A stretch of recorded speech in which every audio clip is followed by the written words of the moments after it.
നാളത്തെ എപ്പിസോഡിൽ big boss വീട്ടിലേക്ക് റീ എൻട്രി നടത്തി കയറാൻ പോകുന്നത് അൻസിബയും നിഷാനയും സുരേഷുമാണ്. ഋഷി കുറച്ച് ദിവസങ്ങളായിട്ട് കണ്ണിൽ എണ്ണ ഒഴിച്ച് കാത്തിരിക്കുകയാണ്. എന്നാണ് അൻസിബ വരുന്നത് എന്ന് ഓർത്തുകൊണ്ട് അതിലെ നടക്കുന്നത് നമ്മൾ കണ്ടതാണ്. അപ്പോൾ അവര് ഓൾറെഡി ഇന്ന് കയറി കഴിഞ്ഞു, അൻസിബയും നിഷാനയും സുരേഷും.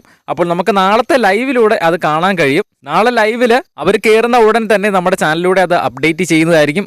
അത് കാണുന്നതിനായിട്ട് ചാനൽ ഇപ്പോൾ തന്നെ ഒന്ന് സബ്സ്ക്രൈബ് ചെയ്യുക. ഇനിയും കുറച്ചധികം മത്സരാർത്ഥികൾ ബിഗ് ബോസ് വീട്ടിലേക്ക് റീ എൻട്രി നടത്തി കയറാനുണ്ട്. ഇപ്പോൾ ഓൾമോസ്റ്റ് ഏകദേശം ഒരു പകുതി കൂടുതൽ മത്സരാർത്ഥികൾ കയറി കഴിഞ്ഞു.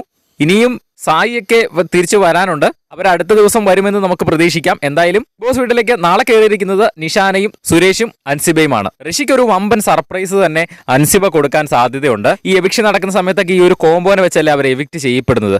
ഇപ്പോൾ അർജുൻ ശ്രീതു, ഋഷി അൻസിബ, ഗബ്രി ജാസ്മിൻ ഇവരൊക്കെ വെച്ചാണ് എവിക്ട് ചെയ്യപ്പെടുന്നത്. അതുകൊണ്ട് തന്നെ തിരിച്ചു കയറുന്ന സമയത്തും ആ ഒരു കോംബോയ്ക്ക് ഒരു സർപ്രൈസ് കൊടുക്കുന്ന രീതിയിലായിരിക്കും ബിഗ് ബോസ് റീ എൻട്രികൾ പ്ലാൻ ചെയ്യുന്നത്. എന്തായാലും നമുക്ക് നാളത്തെ എപ്പിസോഡ് കണ്ടു തന്നെ അറിയാം. ഇവരൊക്കെ ബിഗ് ബോസിൽ ലൈവിൽ വരുന്ന സമയത്ത് തന്നെ നമ്മൾ ചാനൽ അപ്ഡേറ്റ് ചെയ്യുന്നതായിരിക്കും. അത് കാണുന്നതിനായിട്ട് ചാനൽ ഇപ്പോൾ തന്നെ സബ്സ്ക്രൈബ് ചെയ്ത് ബെല്ലൈക്കൺ എനേബിൾ ചെയ്ത് വെക്കുക.